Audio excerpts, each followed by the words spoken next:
Hi, welcome to another episode of Over 40 and Still Trying. Today what we're going to look at is how to skate a pool like a pro. Basically, I'm going to give you some tips and pointers and hopefully be able to apply them to your own skating and be able to charge it really. There's a few key considerations you need to think about when you're riding a pool. Number one is your truck's got to be loose enough. You've got to be able to get around corners without having to kick turn. If you can't do that, then forget about it. And also, I'd ride indie trucks if I were you. Some people hate that, but they turn better than the others. And the others, you just can't skate quite the same. So, I've made a little video. We'll go through it, describing the different parts of the pool and how I get the power. Yeah, hope you enjoy it. See you on the other side. Okay, so here it is, carving. These are the main rules that you need to follow if you want to actually be able to carve like a pro. So basically, key thing, this area here, you'll see here, this area is the flat bottom. That is where you don't want to be. When beginners try to skate, they spend all the time in there, they don't go on the wall at all, and that's why they can't do it. Key factors you need to bear in mind, these are absolutely essential. Those are going to make it a lot easier if you'd be able to link up the runs and keep the speed, and that's essentially what you're aiming for, to use those really well. If you can't go over a hip, you can't really skate a bowl very well, because that's going to be where your speed comes from. So, I'll just clear those away. Now, I've made this video, just a few bits like carving, so that you can sort of see, and I'll try and explain these simple rules to it. So number one, if you're in the flat, you did it wrong, stay out there. The next thing is, as soon as you're off the wall, you need to hit the next closest wall. That's always the case.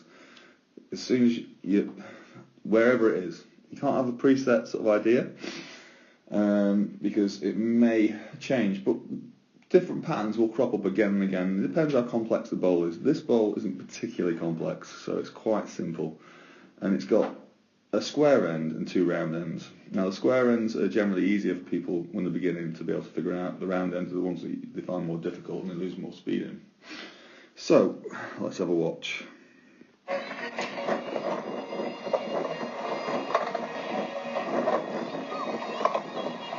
Okay, to the corner.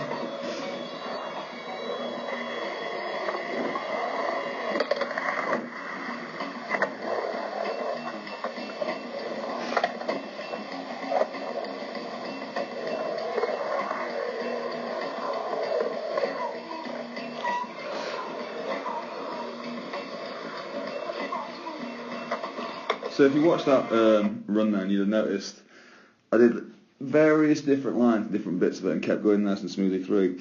Now, I was teaching these BMXers here how to do it when I was there the other day. This is why I decided to do the video, because I just had some footage. So I'll focus on this section here first of all, which is this the deep part, which is I was trying to teach them in one clear sort of action exactly how I was going to do it. So I'll just show you what exactly we're going to do. Basically, as I drop in, I'm looking to hit as high as I can there, and as high as I can there. If I can do that, then I'll have the maximum speed possible. So in order to be able to facilitate that, I'm going to drop in, I'm going to come up here, you'll hear the trucks chink the coping as I go over it, and then drop down, and then come through high, and again I chink the coping on the back of that. So, then the next route after there is, whoops, what's going on? Is to follow down there, and again to the closest wall over there. So we'll just clear that away and have a quick watch.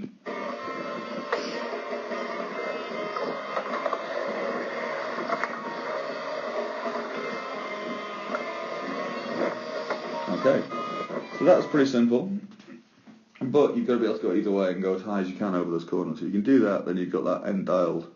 The only other way you really skate that end is if you're doing a big trick like I did on the first run of 50-50.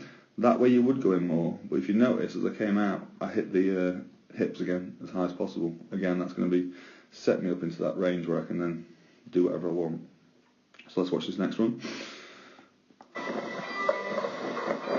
So, gone in, high as I can to the hips. As you can know from before, what I said is basically I'm going to drop down here low, and I'm going to come up high onto the coping there. That will then set me up for a choice. Because I'm from here, I've now got a choice of direction that I could go to. I could go to this wall, or I can go to this wall and go around that end separately in different directions. Now the key for one of those end bits is where you actually first go up and hit it. And essentially, it's like here. Halfway along, you'll notice, this could be on either side, I'll show you some more footage, it'll show it more clearly. I'll make that rise and try and hit the coping in the middle of the straight section, and then drop low through the first corner and high out the second, and that will give me load speed. So I've gone that way, yeah, low, high, back through over the corner, low to high, and there's the same principle in reverse, that way. High in, high out, high in, high out. The same thing again and again. I'm going to attempt it ellipse-wise. Okay, this is from a different angle. You can see the square in better. So again, you'll see the same actions. Again, head to the nearest wall, middle of it, low through the first corner, high through the second, over the next. And again, set them up back to that spot, and then I can change the direction. It's the same action through that square corner. Low through the first, high through the second, straight into the deep part. This is where I hit the knuckle coming out, because that's the closest wall, closest wall, closest wall, closest wall. That's the key. Don't be in the flat. If you're in the flat, you're doing it wrong. Simple as that. Okay, so that was it. Hopefully you can take something away from that and apply it to your own skating. You definitely feel it. Obviously you've got to be proficient in pumping, like a mini ramp first of all, and actually be able to pump. But yeah, I'm sure if you try that, you can never get tired of going fast and doing big airs. It's as simple as that. Hopefully you like the video. Please click like and subscribe if you want more content, and see you next time. Cheers.